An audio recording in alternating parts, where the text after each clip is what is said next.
Allora, Adilla Franca ha scelto la lingua corsa in poesia per me è legata a pratica della lingua da questo giugu. Io ho cominciato a parlare russo prima che il francese, in paese. Allora, per la poesia specialmente ho cominciato a scrivere in francese piuttosto. Ho cominciato in Parigi negli anni 70 a scrivere in francese perché era membro di una rivista di poesia francese che si chiamava Le Puy de l'Ermite. E allo stesso tempo, ai principi degli anni 70 è stato creato Rigiro, è stata la comunità di redazione Rigiro e le riviste in fin di conto si sono trecciate. Mi ricordo di aver fatto per esempio articoli in Rigiro parlando di Le Puy de l'Ermite e non Le Puy de l'Ermite parlando di Rigiro. Comunque subito è stata una specie di intreccio di lingue, non la poesia, questo che era tanto scritto un dottorato di Darzu Gigu,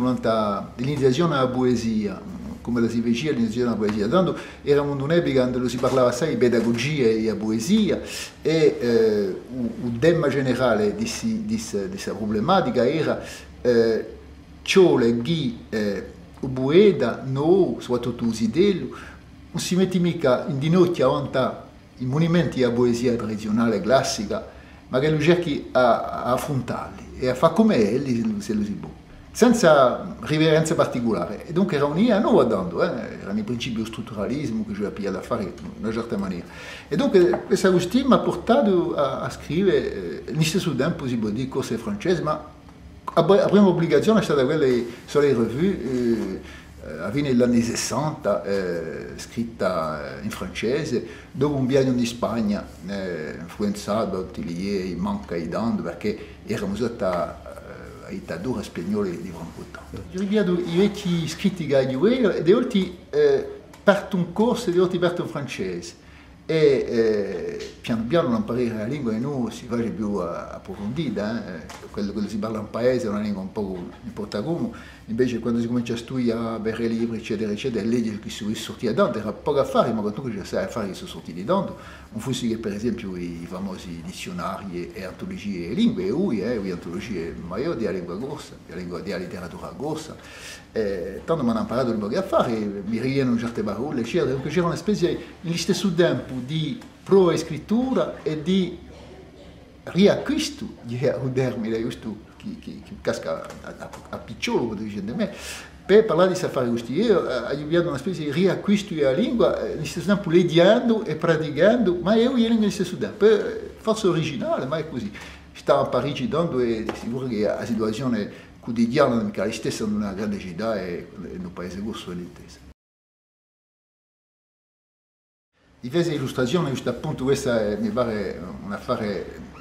naturale, posto che già che abbiamo creato a Rigiro è stata una delle maestre della rivista, era una specie di riacquisto e difesa e illustrazione della nostra lingua che si meritava, posto che eravamo ai mesi 60, agli anni 60, siamo stati a un momento più basso di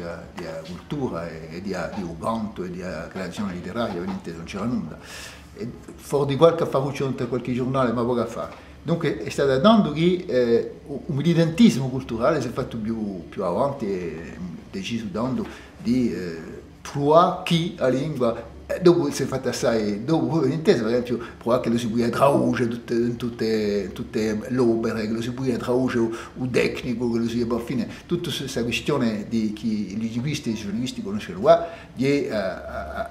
riacquisto della lingua nella sua totalità, ben intesa. E dunque subito in Rigiro ha messo a fare così, ma ha messo un livello alto, a tal punto che veramente ci hanno chiamato subito elitisti. Io parlavo come una lingua non capivo unica, tanto è sortito ancora un euro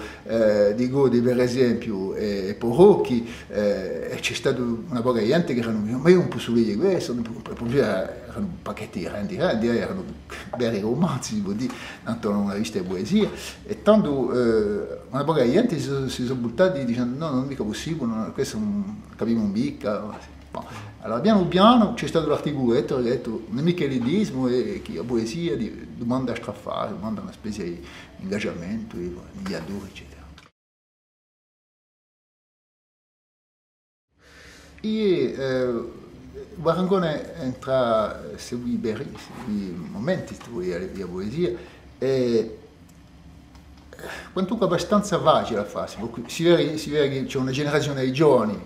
d'oggi che fanno la stessa strada quasi il cammino individuale, queste particolarità di scrittura e stile e di ingaggiamenti, ma a volte la situazione è un po' la stessa. Mi ricordo io che abbiamo una visione assai critica non da tutta questa poesia e il mantenimento, per esempio. Fidiamo, ma bon, ci interessa perché ci troviamo qualcosa, ma sappiamo che la banda non è perché così. E bello in una poche reazioni di giorni di oggi c'è un po' la stessa cosa, noi siamo i vecchi, il mantenimento siamo un po' con noi, io in tutti i casi, e sicuro che bon, mi trovo, questa conoscere Freud, ci ho fatto un po' guapo per se stessi, penso che di una specie di logica. Più bislingua oggi. No, da un punto di vista forse di questa questione, da un punto di vista appunto delle lingue, io con le lingue sicuramente, perché dopo il fenomeno della traduzione, per esempio, il piacere della traduzione, questa è entrata e questa per me è uno dei più grandi piaceri, ma non la libertà, non è mica sicuro, perché io le mie prime poesie che sono state nel rigiro sono poesie surrealiste, ma non erano mica accettate perché corrisponde manca appena ai canoni di poesia di Dan. E mi ricordo che il primo che ha scritto qualcosa è Pasquale Marchetti, che ha scritto che rivista Ogirno, un'altra, dicendo che era una poesia elegiaca, non mi ricordo più esattamente quello che diceva, una parola abbastanza di loro, ma che non corrispondeva mica veramente a poesia tradizionale, neanche a poesia che mi ha abituato a leggere in corso. E dunque io che piano piano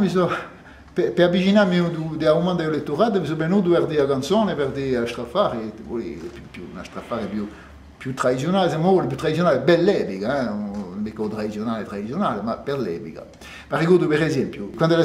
Franca ha scritto Ugignale, una canzone che è diventata assai conosciuta, e aveva una specie di vergogna di fosse che la fosse tradizionale.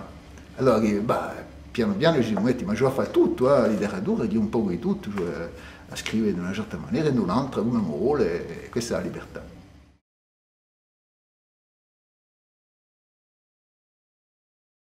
Pesa sempre ai sensi tutti